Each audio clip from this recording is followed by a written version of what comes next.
బీబీ9 news వార్తలకు స్వాగతం. ముందుగా వార్తలోని ముఖ్యాంశాలు.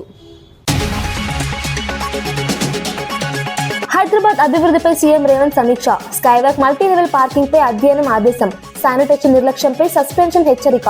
మున్సిపల్ ప్రతినిధులకు ప్రత్యేక శిక్షణ ఆదేశం.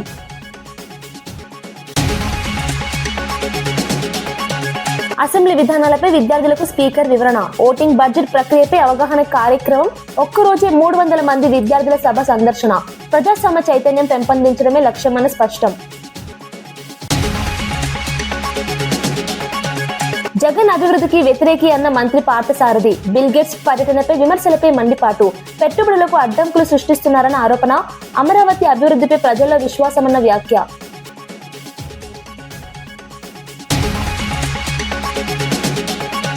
టీటీడీ నెయ్యి వ్యవహారంపై వరదు కళ్యాణి ప్రశ్నలు. ఇందాపూర్ సంస్థకు టెండర్ ఎలా అన్న డిమాండ్.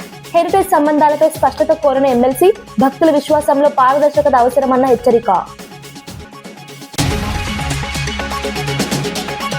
మదనపల్లి ఘటనపై కఠిన చర్యలు తీసుకుంటామన్న షాజహాన్ భాషా. నిందితుడికి గరిష్ట శిక్ష పడేలా చర్యల హామీ. సీఎం హోంమంత్రి దృష్టికి విషయం తీసుకెళ్లిన ఎమ్మెల్యే. బాధిత కుటుంబానికి న్యాయం జరిగే వరకు పోరాటం చేస్తామని హామీ. అంబటి ఇంటిపై జరిగిన దాడి కక్షపూరిత రాజకీయాల ఫలితమని మాజీ మంత్రి గుడివాడ అమర్నాథ్ ఆరోపించారు. రాంబాబును హతమార్చాలని జరిగిన దాడిలో బాధితులను జైల్లో పెట్టి ప్రేరేపించిన వారిని బయట తిరగనివ్వడం రాజ్యాంగ విరుద్ధమని మండిపడ్డారు. రాష్ట్రంలో రైతులు, మహిళలు తీవ్ర ఇబ్బందులు పడుతుంటే ప్రభుత్వం పబ్లిసిటీ, మార్కెటింగ్, ఈవెంట్ మేనేజ్మెంట్ కే పరిమితమైందన్నారు. రాష్ట్ర చరిత్రలోనే ఇది అత్యంత దారుణమైన బడ్జెట్ అని విమర్శించారు. బడ్జెట్ లో కనీస అవగాహన కూడా కనిపించడం లేదన్నారు. అప్పులు మాత్రమే పెరుగుతున్నాయని, తీసుకొచ్చిన సొమ్ము ఎక్కడికి పోయిందో చంద్రబాబు, లోకేష్లకే తెలుసని ఆరోపించారు. కక్షపూరిత రాజకీయాల్ని, జరుగుతున్నటువంటి రాజకీయ పరిణామాల మీద పెద్ద ఎత్తున రాష్ట్ర వ్యాప్తంగా చర్చ జరుగుతూ ఉంది. అందులో భాగంగా ఈరోజు వారిని ములాఖాతులో భాగంగా వారిని కలుగుతామని చెప్పి ఈరోజు రావడం జిల్లా పరిషత్ చైర్మన్ విజయనగరం సిన్సీన్ గారు, అలాగే మాజీ శాసనసభ్యులు, మాజీ ప్రభుత్వ విప్ అయినటువంటి ధర్మశ్రీ గారు అందరం కూడా ఈరోజు రావడం జరిగింది. ఇప్పుడు వారిని కలవాలని చెప్పి అనుకున్నాం, కానీ కాస్త నీరసంగా ఉంది. మధ్యాహ్నం తర్వాత కలుద్దామని చెప్పి వారు విల్లింగ్నెస్ని మధ్యాహ్నం తెలియజేయడంతో మళ్ళీ 3 గంటలకి కలవాలని చెప్పి నిర్ణయం తీసుకున్నాం. ఈ జరిగినటువంటి ఇన్సిడెంట్లో ఏదైతే రాంబాబు గారి మీద జరిగినటువంటి దాడి, వారిని హతమార్చాలని చెప్పి జరిగినటువంటి దాడి, వారి కుటుంబం మీద జరిగినటువంటి దాడి, వారి ఇంటి మీద జరిగినటువంటి దాడి కాబడినటువంటి వారందరూనేమో నష్టపోయి జైల్లో ఉన్నారు. దాడి చేసినటువంటి వారు, తిట్టినటువంటి వారు, ప్రేరేపించినటువంటి వారు, ఇంటి మీద దాడికి వచ్చినటువంటి వారు, వారిని హతమార్చాలని చెప్పి చూసినటువంటి వారు, ఇంటికి నిప్పు పెట్టినటువంటి వారు బెయిల్ మీద బయట తిరుగుతూ ఉన్నారు. ఇది రాష్ట్రంలో నడుస్తున్నటువంటి రాజ్యాంగం. ఈరోజు ఎంత పెద్ద ఎత్తున రైతులు కానీ, మహిళలు కానీ, నిరుద్యోగ యువత కానీ రాష్ట్రంలో ఇబ్బందులు పడుతూ ఉన్నటువంటి పరిస్థితుల్లో వారు అధికారంలోకి వచ్చి 2 సంవత్సరాలు పూర్తవుతూ ఉన్నా వారిని పట్టించుకునేటువంటి నాదుడు ప్రభుత్వంలో లేడు అనేటువంటి మాట రాష్ట్రంలో ఉన్నటువంటి పేదవాడు గగ్గోలు పెడతా ఉన్నా ఇవేవి కూడా వారికి పట్టట్లేదు. కేవలం 20 మాసాల్లో పబ్లిసిటీ, మార్కెటింగు, ఈవెంట్ మేనేజ్మెంటు ఇవి మాత్రమే ఈ రాష్ట్రంలో జరుగుతూ ఉన్నాయి తప్ప రాష్ట్రంలో ఏ రంగానికి కూడా మేలు చేసినటువంటి పరిస్థితిలో ఈ ప్రభుత్వం లేదు. నిన్న మొన్న బడ్జెట్ ప్రవేశపెట్టారు. మొట్టమొదటిసారి అసలు అప్పు ఎంత తీసుకున్నారో, ఎంత ఖర్చు పెట్టారో, దేనికి ఖర్చు పెట్టారో, బడ్జెట్ ఎస్టిమేట్స్ ఏంటో కనీస అవగాహన లేనటువంటి కూర్పు ఏదైతే ఉందో నాకు తెలిసి బహుశా స్వతంత్రం వచ్చిన తర్వాత ఆంధ్రప్రదేశ్ రాష్ట్ర చరిత్రలో ప్రవేశపెట్టినటువంటి బడ్జెట్ ఏదైనా ఉందంటే మొన్న ప్రవేశపెట్టినటువంటి బడ్జెట్. సహజంగా అప్పులు చేసినటువంటి ఏ ప్రభుత్వం అన్నా చేసినటువంటి అప్పుకి ఖర్చు ఆ రాష్ట్రంలో ఉన్నటువంటి పేదవాడి సంక్షేమం కోసం, రాష్ట్ర అభివృద్ధి కోసం, రాష్ట్రంలో అసెట్ బిల్డింగ్ కోసము సహజంగా ప్రభుత్వాలు అప్పులు చేస్తూ ఉంటాయి. కానీ గడిచినటువంటి 20 మాసాల్లో ఈ రాష్ట్ర ప్రభుత్వం చేసినటువంటి 2.5 లక్షల కోట్ల రూపాయల అప్పు మాత్రమే కనబడుతుంది తప్ప ఖర్చు కనబడట్లేదు. పోనీ చేసినటువంటి అప్పు ఏమైపోయిందని అంటే చంద్రబాబు నాయుడు గారికి ఆయన కొడుక్కి తప్ప ఎవరికి తెలియదు. ఆ రోజు మేము 3 లక్షల కోట్ల రూపాయలు అప్పు చేశామని చెప్పి ముర్రూరు మున్సిపల్ చైర్మన్ ఎన్నికల సందర్భంగా మాజీ మంత్రి ఎర్రబెల్లి దయాకర్ రావు భావోద్వేగానికి గురయ్యారు. 2 రోజులుగా కార్యకర్తలు భోజనం లేకుండా కష్టపడ్డారని చెప్పారు. ఇప్పుడు కష్టపడి పనిచేసిన వారికి ఏం సమాధానం చెప్పాలో తెలియడం లేదంటూ కంటదడి పెట్టుకున్నారు. రాజకీయాల్లో కొనసాగాలా లేదా అన్న ఆత్మ పరిశీలనలో ఉన్నానని తెలిపారు. కార్యకర్తల విశ్వాసాన్ని నిలబెట్టుకోవడం తన బాధ్యత అని పేర్కొన్నారు. జరిగిన పరిణామాలపై తీవ్ర అసంతృప్తి వ్యక్తం చేశారు. రాత్రి వాళ్ళు కష్టపడ్డారు నా కోసం. నేను ఏం చెప్పాలి, ఏంటైనా చెప్పాలి, ఎట్లా ఇంత వింతగా చేస్తా అంటే రాజకీయాలలో నేను ఉండాలా పోవాలా నాకైతే బాధ ఉంటుంది. దయచేసి ఏంది దౌర్జన్యం? పోలీసు వాళ్ళు కూడా దయచేసి ఇట్లా చేయటం కూడా మంచిది కాదు. కేసీఆర్ చూస్తే పక్క అభిమానం, దహేంద్రను చూస్తే అభిమానం ప్రజలు, కానీ ఇంత అరాచకాలు చూస్తుంటే నాకైతే ఏమన్నా చెప్పండి. నా కార్యకర్తలకు ఏం జవాబు చెప్పుకోవాలి, కార్యకర్తలకు నేను ఏం జవాబు చెప్పాలి? పాపం తెగించి పనిచేసేది ఈ రోజు. జై తెలంగాణ. టీటీడీపై చంద్రబాబు తప్పుడు ప్రచారం చేశారా అని ఎమ్మెల్సీ వరదు కళ్యాణి ప్రశ్నించారు. 2014 నుంచి 2019 మధ్య కల్తీ నెయ్యి సరఫరా చేస్తుందని చెప్పి ఇందాపూర్ సంస్థను రిజెక్ట్ చేశారని గుర్తు చేశారు. ఇప్పుడు అదే సంస్థకు కిలోకు 680కి టెండర్ ఎలా ఇచ్చారో సమాధానం చెప్పాలని డిమాండ్ చేశారు. హెరిటేజ్ సంస్థకు ఇందాపూర్ సంస్థతో ఉన్న సంబంధం ఏంటని ప్రశ్నించారు. భక్తుల విశ్వాసానికి సంబంధించిన అంశంలో పారదర్శకత అవసరమన్నారు. ఈ వ్యవహారంపై పూర్తి వివరాలు వెల్లడించాలని కోరారు. ప్రభుత్వం స్పష్టత ఇవ్వకపోతే ప్రజల్లో అనుమానాలు పెరుగుతాయని హెచ్చరించారు. నెయ్యి దొరుకుతుందా అనేసి అతనే మాట్లాడడం జరిగింది. మొన్న తీసుకుంటే సుప్రీంకోర్టు వేసిన సిబిఐ దర్యాప్తు నివేదిక ఏం చెప్పింది? అందులో జంతు కొవ్వు కానీ, ఫిష్ ఆయిల్ కానీ, పంది కొవ్వు కానీ కలవలేదు అని స్పష్టంగా చెప్పడం జరిగింది. ఎందుకు చంద్రబాబు నాయుడు గారు ఆ దేవదేవుడు లడ్డు మీద ఇలాంటి ప్రచారం చేశారని అందరూ ఆశ్చర్యపోయారు. ఇప్పుడు తేలిన విషయం ఏంటంటే ఇందాపూర్ అనే కంపెనీకి 680 రూపాయలకి కేజీ చొప్పున నెయ్యి కాంట్రాక్ట్ ఇవ్వడం జరిగింది. ఇంతకీ ఇందాపూర్ ఏది అనేసరికి హెరిటేజ్ తాలూకా మ్యానుఫ్యాక్చరింగ్ కంపెనీ అది. అంటే హెరిటేజ్కి వ్యాపార అనుబంధ సంస్థ ఆ ఇందాపూర్ అనేది. అంటే వ్యాపారంగా లబ్ధి పొందడం కోసం తన సంస్థకి మేలు చేయించడం కోసం చంద్రబాబు నాయుడు గారు ఈ నాటకాలన్నీ ఆడారు అనేది ఈరోజు రాష్ట్ర ప్రజలకి స్పష్టంగా అర్థమైంది. ఈ ఇందాపూర్ అనే కంపెనీ గతంలో 2014 నుంచి 19 మధ్య చంద్రబాబు నాయుడు గారు ముఖ్యమంత్రిగా ఉండేటప్పుడు అప్పుడు కూడా నెయ్యి సప్లై చేయడం జరిగింది. కానీ కల్తీ నెయ్యి సప్లై చేస్తున్నారని అది రిజెక్ట్ కాపాడిన సంస్థ. ఆ సంస్థకే ఇప్పుడు 680 రూపాయలు కేజీ చొప్పున నెయ్యి కాంట్రాక్ట్ ఇవ్వడం జరిగింది.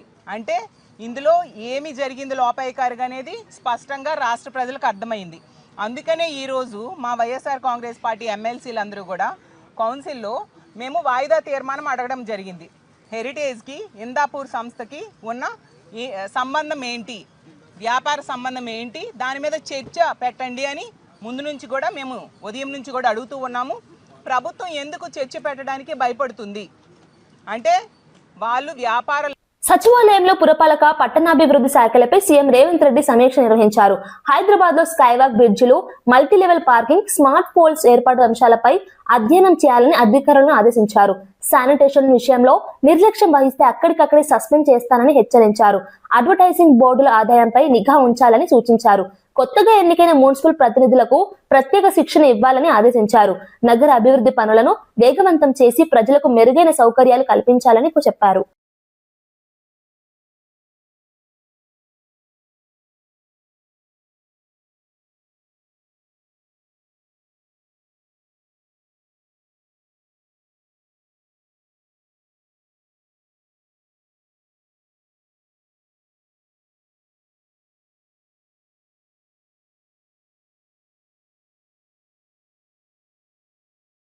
చైర్మన్ పీఠాన్ని కాంగ్రెస్ పార్టీ దక్కించుకుంది. హోరాహోరీగా సాగిన ఎన్నికలో కాంగ్రెస్ బీఆర్ఎస్ పార్టీలకు చెరో 16 ఓట్లు రావడంతో అధికారులు లక్కీ డ్రా నిర్వహించారు. ఇందులో కాంగ్రెస్ అభ్యర్థి కడకంచి బాలమణి విజేతగా నిలిచారు. ఎంపీ చామల కిరణ్ కుమార్ రెడ్డి వ్యూహంతో ఈ ఫలితం సాధ్యమైందని కాంగ్రెస్ నేతలు పేర్కొన్నారు. ప్రజాస్వామ్య తీర్పు ముందు డబ్బు, రౌడీ రాజకీయం ఓడిపోయిందని ఎంపీ చామల వ్యాఖ్యానించారు. ఫలితంతో స్థానికంగా రాజకీయ చర్చలు జోరందుకున్నాయి. అధికార యంత్రాంగాన్ని పూర్తి స్థాయిలో వినియోగం చేసి గెలుచుకున్నప్పటికీ హంగ్ ఏర్పడినటువంటి స్థానాల్లో ఒక భయానకమైనటువంటి వాతావరణాన్ని సృష్టించి బీఆర్ఎస్ పరంగా గెలిచినటువంటి వాళ్ళను చిన్నాభిన్నం చేసి ప్రలోభ పెట్టి ఎత్తుకుపోయి వాళ్ళకు మెజార్టీ లేకుండా దొడ్డిదారిలో గెలుచుకునేటువంటి ప్రయత్నం చేస్తా ఉన్నది. దీన్ని తీవ్రంగా ఖండిస్తా ఉన్నాం. ఇవాళ తొర్రూరు మున్సిపాలిటీ విషయానికి వచ్చినప్పుడు టీఆర్ఎస్ కు మెజార్టీ ఉన్న రకరకాల ప్రయత్నాల ద్వారా దాన్ని కైవసం చేసుకునేటువంటి ప్రయత్నం చేస్తే మా కార్యకర్తలకు నాయకులకు మనోధైర్యాన్ని ఇవ్వాలి, ఈ అక్రమాన్ని ఎదుర్కోవాలనేటువంటి ఆలోచనతో మేము తొర్రూరుకు పోయేటువంటి ప్రయత్నం చేస్తా ఉంటే నన్ను నా ఫ్లాట్ ముందే ముందస్తు వాళ్ళు హౌస్ అరెస్ట్ చేయడం జరిగింది. దీన్ని తీవ్రంగా ఖండిస్తా ఉన్నాం. అదే రకంగా ఈరోజు గౌరవ కేసీఆర్ గారి జన్మదినం మేము జన్మదిన కార్యక్రమాలు చేసుకోవాలి. తొర్రూరులో జరిగేటువంటి ఈ ఎన్నికల ప్రక్రియలో మాకు అన్యాయం జరగకుండా ఎదుర్కోవాల్సినటువంటి బాధ్యత ఉన్నది. కాబట్టి మేము పోలీసులకు సూచన చేస్తా ఉన్నాం, మీరు తెలిసి కావాలని చేస్తున్నారా తెలియక చేస్తున్నారా కానీ మీ చేష్టలు కాంగ్రెస్ పార్టీకి గెలుపుకు బీఆర్ఎస్ పార్టీ ఓటమికి కారణమయ్యే విధంగా ఉన్నాయి. కాబట్టి చట్టాన్ని న్యాయాన్ని గౌరవించాల్సినటువంటి పాటించాలి. మీరు దానికి భిన్నంగా ఒక పార్టీ ప్రయోజనాన్ని, ఒక పార్టీని ఓడించడానికి, ఒక పార్టీని గెలిపించడానికి చేస్తున్నటువంటి మీ ప్రయత్నాన్ని తీవ్రంగా ఖండిస్తా ఉన్నాం. ఖచ్చితంగా మేము తొర్రూరు వెళ్లి తీరాల్సింది. నైతిక విలువల పట్ల, ప్రజాస్వామ్యం పట్ల, ఎన్నికల వరకు ఇక్కడ 2-3 అంశాలు ఎన్నికల వరకు చేసినటువంటి అక్రమాలు అరాచకాలు వర్ణనాతీతం. కాంగ్రెస్ పార్టీ అన్ని అక్రమాలు అరాచకాలకు అనైతిక చర్యలకు పాల్పడ్డ తీర్పు బీఆర్ఎస్ పార్టీకి అనుకూలంగా వచ్చినటువంటి తీర్పును గౌరవించాల్సినటువంటి సంస్కారం వాళ్ళకు ఉండాల్సినటువంటి అవసరం ఉంది. దాన్ని కూడా ఇన్ని చేసి మళ్లీ మెజార్టీ రాకుండా మైనార్టీ వాళ్ళే గెలిపించుకునేటువంటి ప్రయత్నంలో భాగంగా ప్రలోభాలకు లోన్ చేస్తున్నారు, భయానక వాతావరణం సృష్టిస్తున్నారు. కాబట్టి ఖచ్చితంగా దయాకర్ రావు గారి వెంట మేమందరం ఉన్నాం. తొర్రూరులో గెలిచినటువంటి కౌన్సిలర్లను కాపాడుకోవాల్సినటువంటి బాధ్యత మెజార్టీగా ఉన్నటువంటి బీఆర్ఎస్ పార్టీ మున్సిపల్ చైర్మన్ గా గెలవాల్సినటువంటి అవసరాన్ని చాటడం కోసమే మేము తొర్రూరుకు పోయేటువంటి ప్రయత్నం చేస్తా ఉన్నాం. అక్రమంగా పోలీసులు వాళ్లకు ఇది వాస్తవంగా నేను హనంకొండ పట్టణంలో నా ఫ్లాట్ లో ఉన్నా. ఇంత అరాచకం అంటే పై స్థాయి నుండి అధికార దుర్వినియోగం ఏ స్థాయిలో జరుగుతుంది అనడానికి ఇది నిదర్శనం. ఒకవైపు తొర్రూరులో ఎన్నిక, మరొక వైపు ఇవాళ కేసీఆర్ గారి బర్త్డే. కేసీఆర్ గారి బర్త్డే అంటే తెలంగాణలో ఉన్నటువంటి ప్రతి తెలంగాణ వాదికి అది ఒక పర్వదినం. మేము ఈరోజు సంతోషంగా బర్త్డే జరుపుకోవాల్సినటువంటి తరుణంలో ఈ రకమైనటువంటి పోలీసు నిర్బంధం అనేది రేవంత్ రెడ్డి ప్రభుత్వానికి అనేక రకాలుగా చెప్పి చూసినాం. కాంగ్రెస్ కౌన్సిలర్లు కొందరు మద్యం సేవించి వచ్చి మహిళా సభ్యులను తాకరనే చోట తాకారని మాజీ ఎమ్మెల్యే బాల్క సుమన్ తీవ్ర ఆరోపణలు చేశారు. మంత్రి వివేక్ ఆధ్వర్యంలోనే ఈ దౌర్జన్యం జరిగిందని మండిపడ్డారు. ఒక మున్సిపల్ కౌన్సిల్ కోసం ఇంత దుర్మార్గమా అని ప్రశ్నించారు. మా ఆడకూతుల గౌరవం కంటే మాకు ఏ పదవి పెద్దది కాదని స్పష్టం చేశారు. ఈ ఘటనపై పూర్తి స్థాయి విచారణ జరిపి బాధ్యులపై చర్యలు తీసుకోవాలని డిమాండ్ చేశారు. రాజకీయ దౌర్జన్యాన్ని సహించబోమని హెచ్చరించారు. మీలాంటి మనుషులు కాదా వాళ్ళు? తాకరని చోట్ల వాళ్ళని తాకిర్రు. వీళ్ళు పోయి మా కౌన్సిలర్ రాజశేఖరు, వీణంక శ్రీను, భూమాగౌడు వీళ్ళు పోయి మంత్రిని దండం పెట్టి, సార్ ఏంటి సార్ మేము కూడా గిట్లయితుంది అంటే కనీసం మంత్రి చూసి కూడా చూస్తలేడట. మంత్రి ఆధ్వర్యంలో ఇవల్ల ఆడకూతుల మీద దౌర్జన్యం జరిగింది. వాళ్ళు ఇంట్లోకి వస్తూనే ఇప్పుడు మమ్మల్ని పట్టుకుని ఏడ్చిర్రు. మీ మీడియా వాళ్ళు విజువల్స్ తీసిర్రు. సిగ్గుండాలి మంత్రికి. గింత దుర్మార్గం ఒక్క మున్సిపల్ కౌన్సిల్ కోసం ఇచ్చిపారేస్తాం. నువ్వు అడుగు, రిక్వెస్ట్ చేయి, ఇచ్చిపారేస్తాం కౌన్సిల్. మా ఆడకూతుల కంటే మాకు ఈ కౌన్సిల్ ఎక్కువ కాదు, నేను చెప్తున్నా. మా ఆడబిడ్డల మాన మర్యాదల కంటే నాకు ఈ మున్సిపాలిటీ సీట్ ఎక్కువ కాదు. సిగ్గుండాలా మీకు? షేమ్లెస్ పీపుల్ మీరు. గింత అనైతిక చర్యల, గింత దిగజారుడుతనమా? అరే ఎటువంటి కుటుంబం ఇది? ఎన్ని పదవులు చేసిరు ఈ ప్రాంతంలో? ఎంతమంది ఆడబిడ్డలు మీకు ఓట్లేసిరు? ఎంత గౌరవ మర్యాదలు ఉండే మీకు? ఇదేం సంస్కృతి, ఇదే సంప్రదాయం? ఏం చేసుకొస్తారు? మొత్తం కాంగ్రెస్ అసెంబ్లీలో ఓటింగ్ ఎలా జరుగుతుంది, బడ్జెట్ లో ఏ అంశాలకు ప్రాధాన్యం ఉంటుందనే విషయాలపై AP assembly speaker Ayyanna Patrudu విద్యార్థులకు వివరణ ఇచ్చారు. శాసనసభను సందర్శించిన విద్యార్థులతో సరదాగా ముచ్చటిస్తూ వారి ప్రశ్నలకు ఓపిగా సమాధానాలు ఇచ్చారు. చట్టసభల పనితీరుపై అవగాహన కల్పించేందుకు ప్రత్యేక కార్యక్రమం నిర్వహిస్తున్నట్లు తెలిపారు. ఒక్కరోజే 300 మంది విద్యార్థులు సభా కార్యక్రమాలను ప్రత్యక్షంగా వీక్షించడం విశేషం. భావి పౌరుల్లో ప్రజాస్వామ్య చైతన్యం పెంపొందించడం లక్ష్యమని స్పష్టం చేసి విద్యార్థుల జిజ్ఞాస తనను ఆకట్టుకుందని పేర్కొన్నారు. Yes, sir. What is the important issue? What are the important issues we are considering when you are creating the budget? Three kartavya. Aam aadmi ka kartavya. It's a common citizen. Okay. Next. Second one is aam gaun aur garib ka kartavya. It means duty towards villagers and poor. Okay, 3 items. Okay. But my idea is first priority of education. Education is important. Thank you for the legislative assembly proceedings. It was a great learning experience for us. We as young citizens of Vivada School, it just gave us hope and confidence that our state is moving in the right direction. We feel proud and inspired to become responsible citizens of our state. Thank you so much once again. So want full confidence. First we have to. I was so excited when I was seeing the movie. When I grow up, what I want to just join in the government. Comment. Oh, nice. God bless you. Sir, how can children like a helping building a better state? How can children like First of all, you have to come in politics. You can take any decision in the office. First you complete your education, after that You are interested in politics? Okay, all the best. Tirumala laddu కల్తీ వ్యవహారం శాసన మండలిలో అట్టుడికింది. అధికార ప్రతిపక్ష సభ్యుల మధ్య తీవ్ర వాగ్వాదం చోటు చేసుకుంది. భక్తుల విశ్వాసానికి సంబంధించిన అంశంలో స్పష్టత ఇవ్వాలని ప్రతిపక్షం డిమాండ్ చేసింది. ప్రభుత్వం ఆరోపణలు ఖండిస్తూ తగిన చర్యలు తీసుకుంటున్నామని తెలిపింది. సభలో ఉద్రిక్తత పెరగడంతో పలుమార్లు సభా కార్యక్రమాలు అంతరాయం కలిగాయి. అంశంపై పూర్తి స్థాయి విచారణ జరిపి నివేదిక వెల్లడించాలని సభ్యులు కోరారు. దొంగన్నట్టుగా అధ్యక్ష, మేము దేని మీదైనా సరే చర్చించడానికి సిద్ధంగా ఉన్నాము. సంబంధం లేని ఇష్యూ అధ్యక్ష. హెరిటేజ్ కంపెనీకి తిరుపతి లడ్డూకి సంబంధం ఉంది. ఒక ఆధారం హెరిటేజ్ కి ఈ లడ్డూలో సంబంధం ఉందని ఒక ఆధారం చెప్పండి అధ్యక్ష. 10 రోజులైనా చర్చిద్దాం. సంబంధం లేని ఇష్యూని ఏమాత్రం ఆధారం లేకుండా కావాలని చెప్పి ఒక రెప్యుటేషన్ ఉన్నటువంటి కంపెనీని ఈ శాసనసభలోకి తీసుకొచ్చి ఎంత రాద్ధాంతం చేస్తున్నారు అధ్యక్ష. వీళ్ళే మాట్లాడేది, వీళ్ళు చరిత్ర ఏంటి అధ్యక్ష? వీళ్ళు చరిత్ర ఏంటి? చిన్న పిల్లల్ని అడిగినా సరే ఏడు కొండలవాడ వెంకటరమణమూర్తి గోవింద అంటారు. ఈయన తండ్రి గాని 2 కొండలు ఉన్నారు అధ్యక్ష. పవిత్రం చేస్తున్నారు. వీళ్ళే మాట్లాడేది. 5 సంవత్సరాలు రాముడి తల్లి నరికారు, రథాలు నరికారు, తిరుపతి పవిత్రంగా పిలిచారు. వీళ్ళు మళ్ళీ ఇక్కడికి వచ్చి మాట్లాడుతుంటే బాధ కలుగుతుంది అధ్యక్ష. మీరు కూడా ఒక ప్రతిపక్ష పార్టీ, ఒక రెప్యుటేషన్ కలిగినటువంటి సంస్థ మీద యాలిగేషన్ చేసినప్పుడు ఆధారాలుంటే రమ్మని చెప్పండి. కల్తీ లేదని వీళ్ళు మాట్లాడుతున్నారు. నిన్నటి వరకు టీటీడీ చైర్మన్ గా ఉన్నటువంటి గత ముఖ్యమంత్రి బాబాయ్ స్వయానా తిరుపతి తిరుమల లడ్డూలో కల్తీ జరిగిందని చైర్మన్ ఒప్పుకుంటే సిగ్గుపడాలి, లెంపలేసుకోవాలి. వీళ్ళు మాట్లాడుతున్నారు. మీరు కూడా ఖండించాలి. ఈ రోజు సభ జరపకూడదు.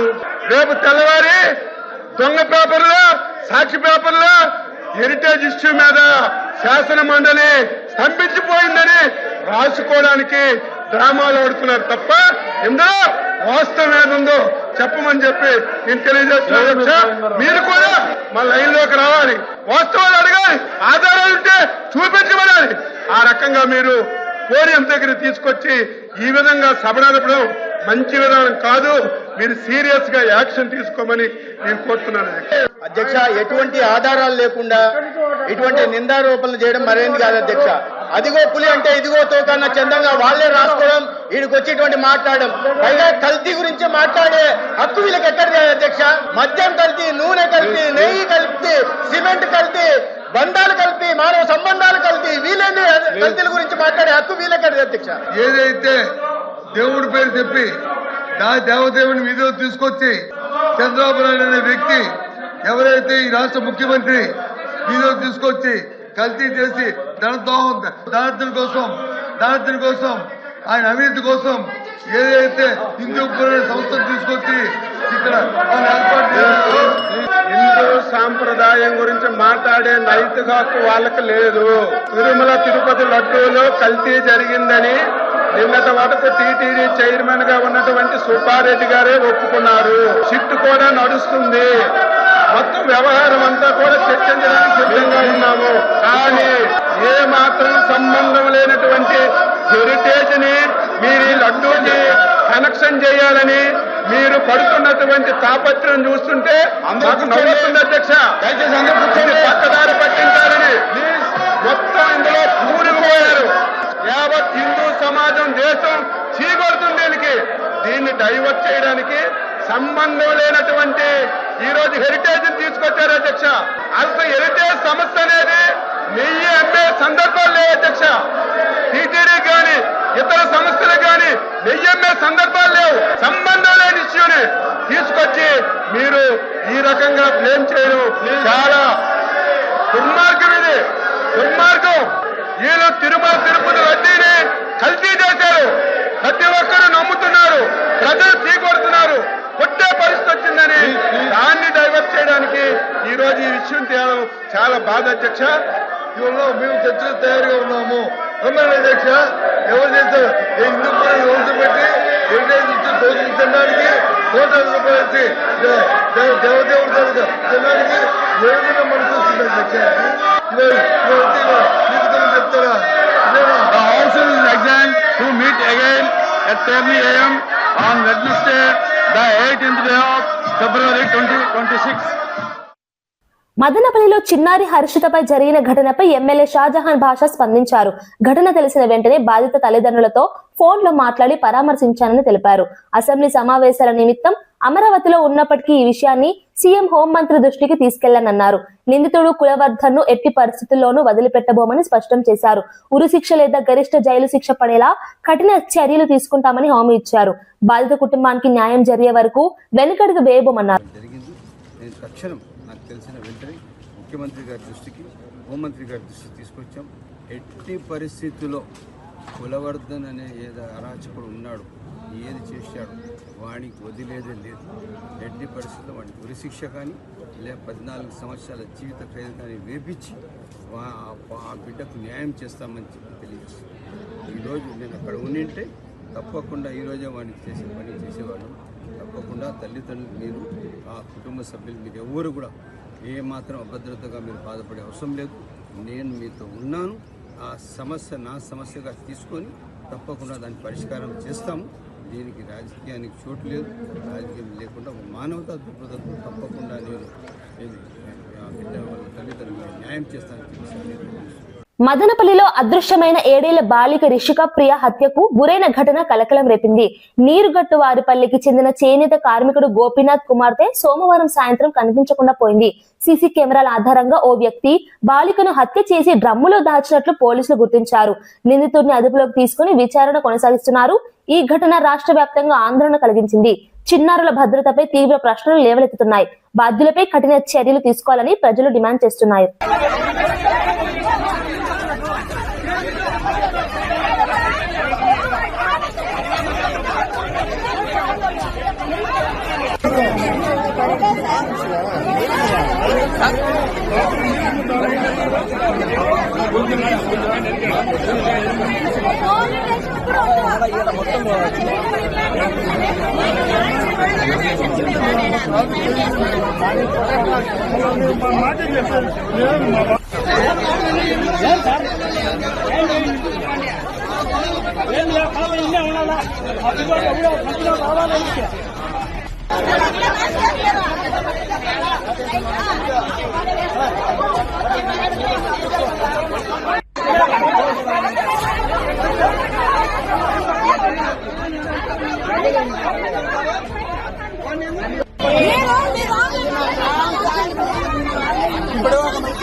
ఇప్పుడు మీరు చంపుతారు.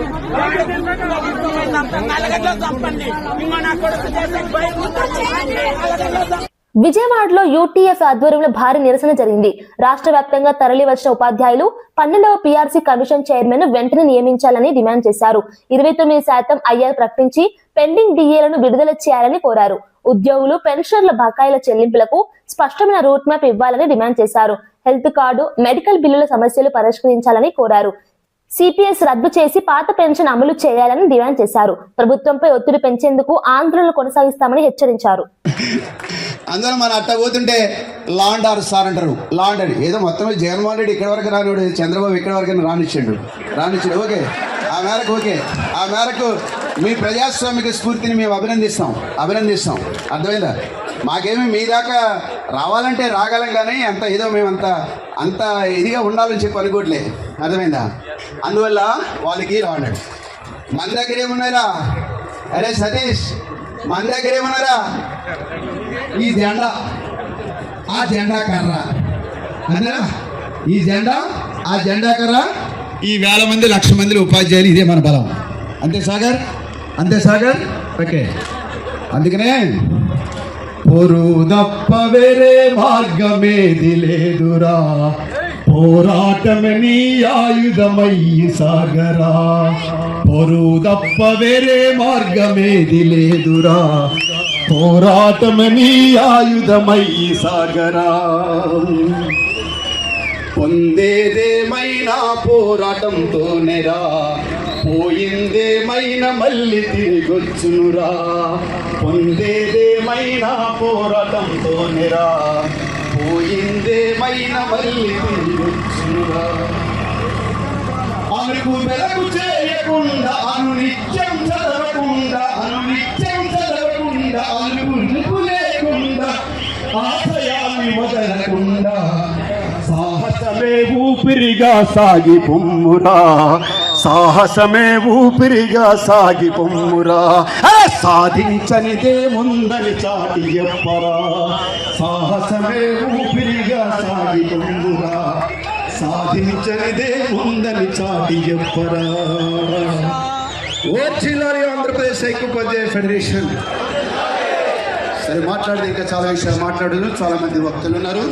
అరే ఫైనల్ గా చెప్తున్నా, ఇక్కడ నాయకుడు మన సమస్యల గురించి ఎంతగా వివరించినా ఈ పోరాటం యొక్క సక్సెస్ వేల మంది ఉపాధ్యాయులు అలంకార థియేటర్ దగ్గరికి వచ్చి మా హామీల సంగతి ఏమని అడగడమే ఈ పోరాటం యొక్క విజయం అని చెప్పి ప్రకటిస్తూ, ఓకే కాంగ్రెస్, ఇంకా ఈ ప్రభుత్వం మన చేత పోరాలి. ఇక ఫైనల్ గా ఒక మాట చెప్తా, ముగిస్తా. ఓకే, ఇది చెప్పాల్సిన సందర్భం. మన వాళ్ళందరూ కూడా కొన్ని పోస్టింగ్లు పెట్టారు. పలానా అనంతపురంలో, ఇంకో చోట ఎక్కడో ఏదో జిల్లాలో మానసిక ఒత్తిడి వల్ల ఉపాధ్యాయులు చనిపోయింది, ఉపాధ్యాయులు చనిపోతున్నారు, హెడ్ మాస్టర్ మీటింగ్లో ఉపాధ్యాయులు చనిపోతున్నారని చెప్పారు. దీనికి నేను 2 మాటలు చెప్పి ముగిస్తా. ఈ రాష్ట్ర బడ్జెట్లో ఎక్కువ ఆదాయం వచ్చేటువంటి శాఖ ఏంటో తెలుసా? మందు. మద్యపాన నియంత్రణ చేస్తున్నాడు పాలకుడేమో ఆయన కంపెనీల మధ్య అమ్ముకున్నాడు. ఓకే, అంటే ప్రజలు ఓటర్లుగానే ఉండాలి, హక్కు లెక్కేటటువంటి ఉండకూడదు. అందువల్ల వాళ్ళు నిరంతరం 24 hours ఆన్లైన్లో ఉండాలి. 24 hours ఆన్లైన్లో ఉండాలి.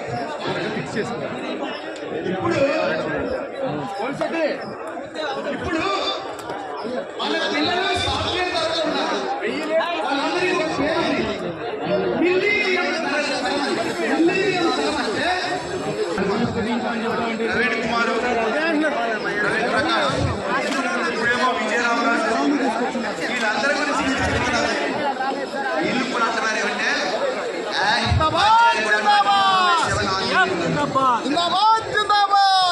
ఇది పట్టుకుని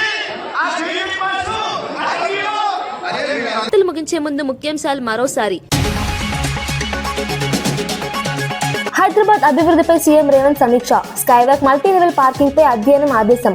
శానిటేషన్ నిర్లక్ష్యంపై సస్పెన్షన్ హెచ్చరిక. మున్సిపల్ ప్రతినిధులకు ప్రత్యేక శిక్షణ ఆదేశం.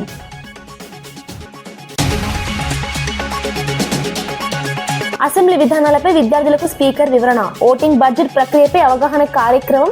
ఒక్కరోజే 300 మంది విద్యార్థుల సభ సందర్శన. ప్రజాస్వామ్య చైతన్యం పెంపొందించడమే లక్ష్యమని స్పష్టం. జగన్ అభివృద్ధికి వ్యతిరేకి అన్న మంత్రి పార్థసారథి. బిల్ గేట్స్ పర్యటనపై విమర్శలపై మండిపాటు. పెట్టుబడులకు అడ్డంకులు సృష్టిస్తున్నారన్న ఆరోపణ. అమరావతి అభివృద్ధిపై ప్రజల్లో విశ్వాసమన్న వ్యాఖ్య.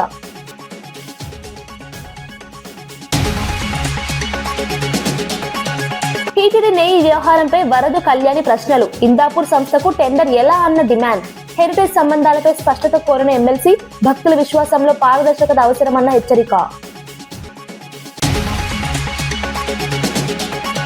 మదనపల్లి ఘటనపై కఠిన చర్యలు తీసుకుంటామన్న షాజహాన్ భాషా. నిందితుడికి గరిష్ట శిక్ష పడేలా చర్యల హామీ. సీఎం హోంమంత్రి దృష్టికి విషయం తీసుకెళ్లిన ఎమ్మెల్యే. బాధిత కుటుంబానికి న్యాయం జరిగే వరకు పోరాటం చేస్తామని హామీ.